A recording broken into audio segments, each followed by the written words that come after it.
one of the times when we were together and talking about our skin, we're kind of in that skin chapter there in our science book, around page 146 is where I'm going to talk about today. We learned that the skin has the epidermis, the part that you see, and then that's the part that gets sunburned, the part that gets freckles, the part that gets scars, the part that can get tan in the summertime. It's your epidermis. But there's also a layer of skin underneath, and it's a thicker layer. And in the dermis, that's where your hair follicles start, and it's not where you actually see them, but that's actually where they start. That's where your oil glands are. That's where your blood vessels are, deeper inside your skin. And we talked about that the other day. And so your dermis is a little bit thicker. Underneath your skin, you have some nerves, and your nerves are what makes you react to certain things, like to react to hot or cold or to pain. Those nerves are in there, and there are many, many nerves all through your body that they're like little messengers, and they send messages to your head, and they say, hey, move your hand, it's too hot, or they say, that is sharp, get your hand away. And those nerves are just like messengers to your head to tell you what to do. And so we saw that there were nerves down in your epidermis. I mean, your dermis is where they kind of get started, those nerves, and they are direct messengers. We also learned that you have pores all over your body that open and close to keep you just at 98.6. If you get too hot, you don't feel good, and if you get too cold, you don't feel good. So your body temperature remains at 98.6, whether it's summer or whether it's winter, because of the work of the pores that open and close. We talk a little bit about it is best for you to wear the right kind of clothing for the right kind of weather. In other words, if you're going to a very hot spot, whether it would be at the beach or someplace else, and you're maybe doing some hiking this summer in a hot area, it would not be wise to be wearing your sweatshirts, because you're going to get hot in exercising and moving and lying in the sun or whatever, so you don't wear sweatshirts. You try to help your body as much as you can. Now, could you survive if you wore a sweatshirt? Yes, you could survive. But it would be easier on your body if you wore the right kind of clothes. It's just like in the wintertime, if you're running around with just a short sleeve shirt on and you want to go play at recess time, well, it's probably not the time to have a short sleeve anything on. And you might get away with the long sleeves, but we want to help our body as much as we can. So the way that we help our body is to wear the right kind of clothes, to wear the clothes that are appropriate for the weather. And so in the summertime, we wear lighter clothing. That's what the Indians in the Chippewa the Cherokee Indians, that's what they decided. We can't wear that. We can't wear skins in the summertime. We can't wear much because it's too hot here. So they understood it way back then. So you need enough clothing, but you don't need too much. So your mommies and daddies know about what kind of clothing you need. And lots of times mommies and daddies say, put a hat on. Or your moms and dads say, be sure you wear your coat at recess time. And of course you're obedient to do that because your mommies and daddies are taking care of you. We've been talking also we talked a little bit about fingerprints, and at the end of your fingerprints and also on your toes, there's some grooves, and they're called fingerprints. And your grooves have, they're in different shapes and different patterns, and no one's grooves are the same. Everyone's grooves are different because you're each individually made, just like our snowflakes that we made in the wintertime. We put up on the window, and they were so beautiful. They didn't look alike. They all look different. One little snip can make something completely different. And so you made different snowflakes, and the Lord Jesus made different people. No one has the same fingerprints. They're all in similar, but not exactly the same. And we learned that if you don't have fingerprints, you drop things easily because these are the grooves that help you pick up things and grasp things. And also we learned that the oil in your body keeps you soft, like the oil on your lips. And when you, sometimes you've come to me and said, I need some chapstick, or because my lips are so bad, or you've needed some lotion on your hands, and so you've put some lotion on to keep your body moist.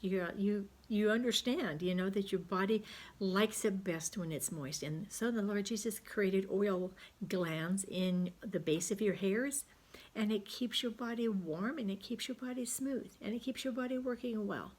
So we learned a little bit about that. We also learned that you have some blood vessels. Now remember that your blood isn't just running around your body somewhere. Your blood is running around in tubes like straws, and there's fatter straws and skinnier straws and dinky straws, but they're all over your body. And I tried to get my experiment to work. I just couldn't seem to do it. But when your blood vessels leak, if they leak on the outside, like say you fall off your bike and you get a scrape, and a pretty good scrape, okay, and like so you can kind of see some blood a little bit. It's not actually dripping out, but you can kind of see it's bloody. Or if you've hit a rock, maybe that part is a little deeper of a cut, and it's actually hit a capillary, like one of the little straws, and you're actually leaking blood out. And you come to me and say, Mrs. Harper, look, I fell on my bike or whatever. Okay, at school, no bikes, but you go to your mom and say, Mom, hey, I fell on my bike, and you come in sniffly because it hurts when you fall, and you take off all that top layer of skin, all that epidermis, and that hurts. And so Mommy, washes it up and pats it out, and she kind of assesses the damage, and she says, I think it'll be all right. And then remember that as soon as you get a hole in a little blood vessel, all of the little blood vessel cells, they go to that hole and they plug it up. They don't let you bleed out very long. They say, we gotta go, come on, we got a job to get done. And they come and they come and they come, and they stand just like little soldiers side by side by side, and they plug up the hole so that no more blood can get out. And they freeze there and they die there. And that's what makes your scab. And after a while, remember your skin is constantly repairing itself. After a while, those little soldiers aren't needed, and they'll push, that new skin will push off the old scab. The old scab will fall off, and your new skin will be there. And that hole has been totally repaired, and your skin over the next few weeks will be totally fine. So if you fall now, by the 4th of July, you won't have any problem with your skin. Your skin will have healed itself. It will all be taken care of. But sometimes there's not a hole that happens in your skin, and yet you've gotten hurt. And that is called a bruise. And that's what I wanted to show you in my experiment that didn't work out. But let me just talk to you about it.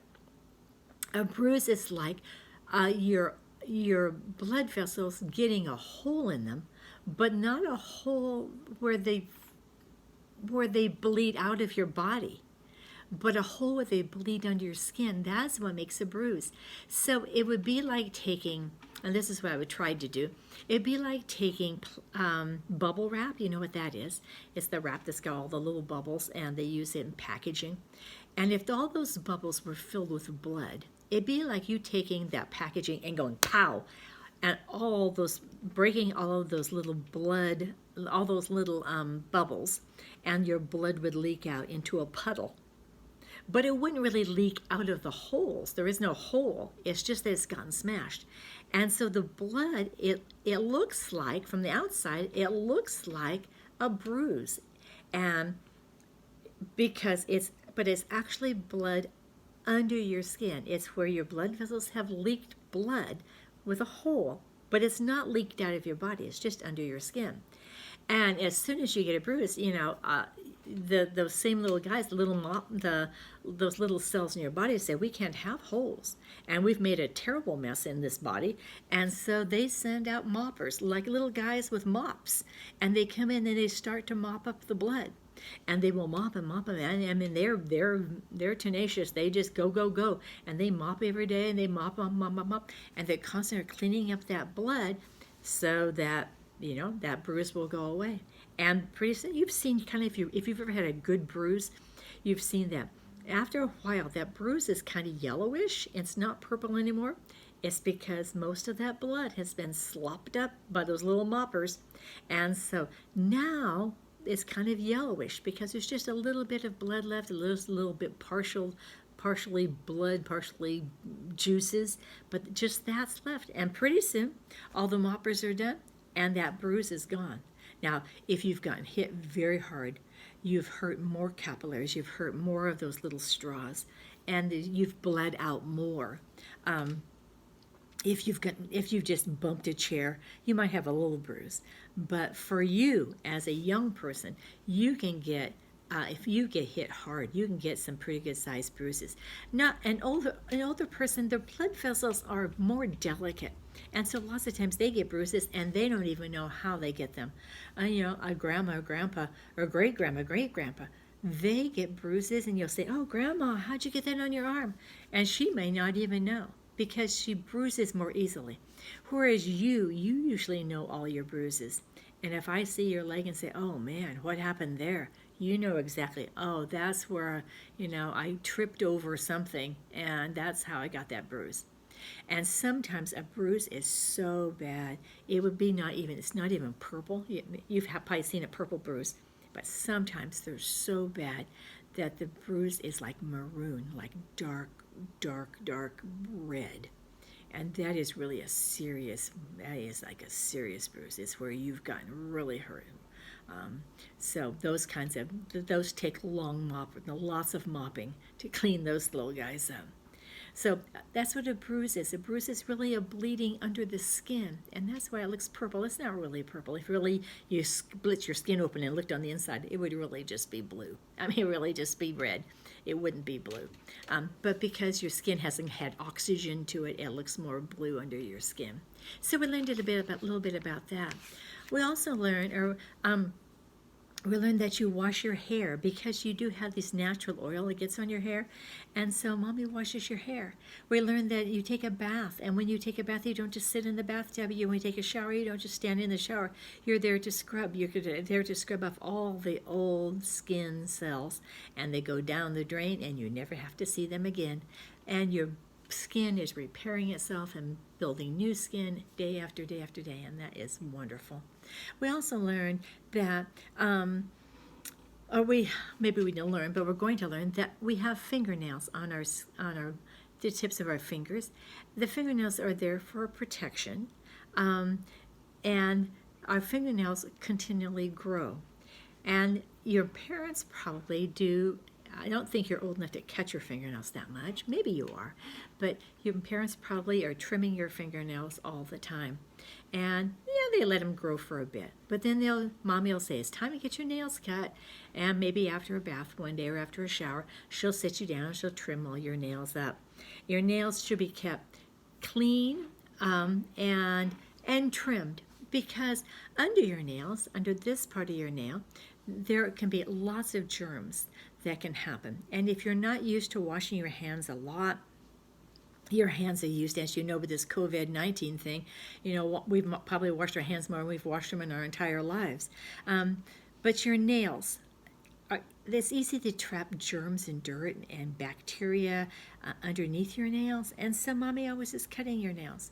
And she's always sure that, that way your hands are as clean as they possibly can be, because hands are dirty. And as you know, when you've washed your hands over and over again in the last few months, that your hands, they're just constantly dirty. When you touch things that, the grease in your hands, the oil in your hands just picks up dust or whatever. And so you wash your hands a lot in a daytime, and particularly now, and particularly during a flu season when we have a lot of germs out there. We wash our hands a lot. And I think that's why schools are hard. It's harder at schools because, there's not time to spend, washing your hands every time you should. Whereas if you're in your home, you can wash your hands more often. But in school, when you really should be washing your hands, the schedules don't really give us all, that much leeway to wash hands. Maybe in the fall, maybe the leeway will be there because no one wants to get sick. So keep your fingernails cut, and because they trap germs. Also, when you fall and you bleed, There are certain things that should happen with that. If it's a very bad bleed, of course, when you fall, you're probably going to run to your mom and dad. But if it's a very bad bleed, daddy and mommy will know what to do.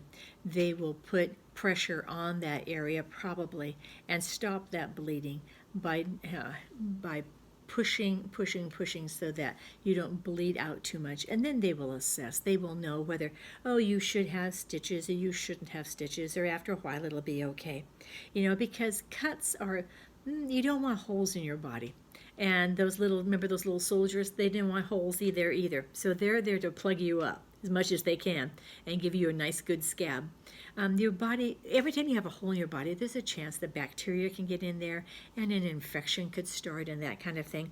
So those little cells are very quick to act. As soon as you get a hole in your body, they run right then. They're never sleeping. They're always on the go, and they find that hole wherever it may be in your blood vessel, and they plug it up, and they stay there. They don't ever leave until their job is done, and that plugs up the hole and keeps you from maybe getting an infection in that area because they've done their job.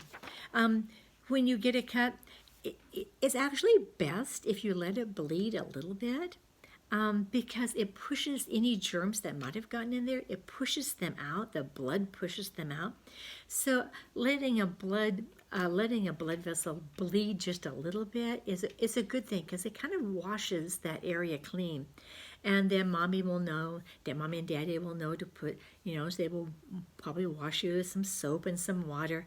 And they may put some germ-killing stuff on your hurt. That could happen too. And they'll put a bandage, and they'll keep the bandage on if they need to, if they think it's necessary. And that kind of helps keep out the germs as well. And it keeps dirt out. So your cuts, at the age of 8, your mom and dad are going to take care of your cuts. As you grow up a little bit, maybe you'll be taking care of your own cuts. There are some cuts that are very serious, cuts with knives, cuts with razor blades. Those are serious cuts, and they need attention.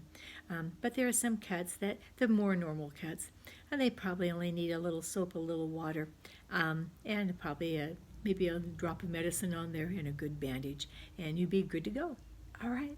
So I'm glad you're enjoying our study of skin. Hope you did well on your skin test last week. I didn't get all of your scores, but I'll text your parents for the scores, so that's okay. Be sure you take the test. Be sure you look to see where all the labels are, and then take your skin test. And then I'll go over skin one more time, and then we'll have a test on Thursday of this week, and so it'll be an online test. Okay, and then next week we get to talk about bones, and that's always fun too. Okay, bye-bye.